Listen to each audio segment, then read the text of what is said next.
When, in disgrace with fortune and men's eyes, I, all alone, beweep my outcast state, and trouble deaf heaven with my bootless cries, and look upon myself, and curse my fate, wishing me like to one more rich in hope, featured like him with friends possessed, desiring this man's art, and that man's scope, with what I most enjoy contented least. Yet in these thoughts myself almost despising, haply I think on thee.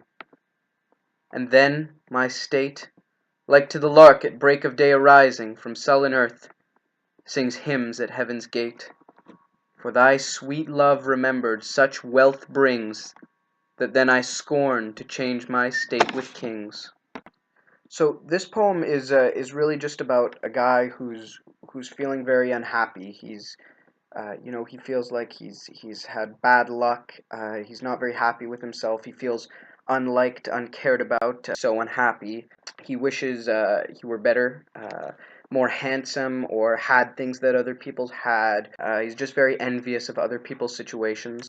And at this point, he's really just having a terrible time, feeling awful about himself and his situation. And then suddenly he thinks of this person he loves, and he thinks of how he feels with this person, or how this person makes him feels, and all of a sudden he realizes that it doesn't matter how terrible everything else is, because this person's love is enough.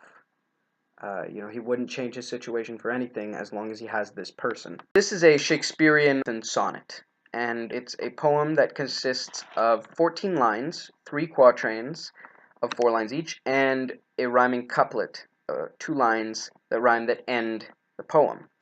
So this is important because it separates in a way that makes it very interesting to follow. It sets it up in a logical way. So the first quatrain is about how the speaker just feels terrible and lonely, and how he hates his situation in life. The second quatrain then moves on to how envious he is of other people he sees as just having a better life than him. And the third quatrain is where this changes. Now, this is actually something in a sonnet called a volta, where the speaker's state of mind changes drastically. It's a switch. So in the third one, as he's going on about this, he realizes that he does have something in life he enjoys, that the love of this person, and that's what he needs. And then that sets up the final rhyming couplet. So this poem follows the style of a Shakespearean sonnet almost perfectly. There's a few areas where it differs. So it's in iambic pentameter, which is normal. Normally, the rhyme pattern of this kind of sonnet would be, a standard A B C D C D E F G G. Except in this one, it starts that way. It goes A B C D C D E B F F. So here, Shakespeare actually chooses to repeat the same rhyme scheme twice instead of once. So the B rhyme here is state and fate is the first time he uses it, and then state and gate later. And what this does actually is it just brings the sonnet back to the beginning. So in fact, it's actually the same word, so state. So at the beginning, he's talking about the terrible state he's in and how awful it is. But then by the end, once the volta has happened, and once he's in a much better space in his mind, he realized his state isn't that bad. So it's actually a very interesting comparison he makes by using that very same word and deviating from his usual rhyme scheme.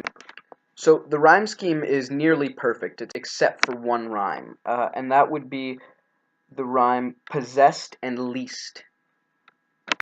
So this happens on lines 6 and 8.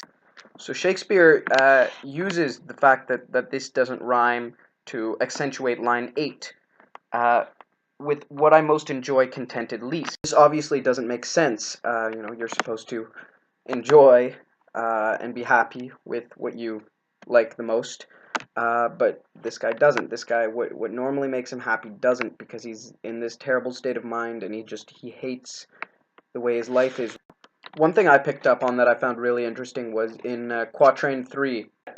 3 times in those 4 lines, the word sing is used, either by itself, like from sullen earth sings hymns at heaven's gate, but also twice inside other words. Yet in these thoughts myself almost despise sing, and the break of day arise sing. This is just an interesting way of Shakespeare just showing how quickly and how much the state of this character's mind is changing, going from this state of great sadness and loneliness to elation almost. He's so happy because he's remembering and thinking about this love of his.